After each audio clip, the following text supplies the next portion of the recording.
বর্তমান সময়ে বাংলাদেশের সিনেমা পাড়ায় আলোচিত অভিনেত্রী দিঘি। দিঘি মূলত শিশু শিল্পী হিসাবে জনপ্রিয়তা অর্জন করেন। পরবর্তীতে দিঘি টেলিভিশন, নাটক, বিজ্ঞাপন, চিত্র ও চলচ্চিত্র শিশু শিল্পী হিসাবে অভিনয় করেন। দর্শকের মনে ভালোবাসা অর্জন করেন তিনি। পড়াশোনার প্রতি গুরুত্ব দিয়ে তিনি একটি সময় অভিনয় থেকে কিছুটা দূরে ছিলেন, যা তাকে একজন দায়িত্বশীল ও সচেতন শিল্পী হিসাবে পরিচয় দেয়। সময়ের সঙ্গে সঙ্গে তিনি নিজেকে পরিণত করেন পরিবর্তনের দিকে। আবারও অভিনয়, মডেলিংয়ে সক্রিয় হন। জেনে অবাক হবেন যে দিঘির ছোটবেলার বান্ধবী জাইমা রহমান। হ্যাঁ প্রিয় দর্শক, আপনি ঠিকই শুনেছেন। সম্প্রতি এক সাক্ষাৎকারে জাইমা রহমানকে নিয়ে কি বলেছেন দিঘি, চলুন জেনে নিই।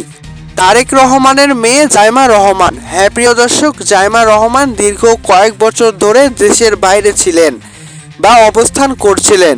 সম্প্রতি তিনি দেশে ফিরেছেন তার বাবা তারেক রহমানের সাথে। আর দেশে ফিরেই আলোচনায় জাইমা রহমানকে নিয়ে। কেমন ছিল ছোটবেলায় দিঘি? দিঘি ও জাইমার পেছনে একটি সাক্ষাৎকারে দিঘি জানিয়েছেন, ছোটবেলায় আমি আর জাইমা বান্ধবী ছিলাম, মাঝে মধ্যে তার বাড়িতে যাইতাম। জাইমা ছোটবেলা থেকে অন্তত মেধাবী, লেখাপড়ার পাশাপাশি খেলাধুলা, বুদ্ধিতেও জাইমা ছিল সবার প্রিয়। তবে জাইমা রহমান দিঘিকে ভুলে গেছেন কিনা এ প্রশ্নের জবাবে তিনি বলেন, আমি বলতে পারছি না তিনি আমাকে ভুলে গেছেন কিনা। তো প্রিয় দর্শক, এই ছিল আজকের ভিডিও। পরবর্তী এমন ভিডিও পেতে অবশ্যই চোখ রাখতে হবে আমাদের ইউটিউব চ্যানেলে। তাই বলবো, যারা নতুন অবশ্যই চ্যানেলটি সাবস্ক্রাইব করে রাখুন পরবর্তী ভিডিও পাওয়ার জন্য। ধন্যবাদ। দেখা হচ্ছে নতুন কোনো ভিডিওতে।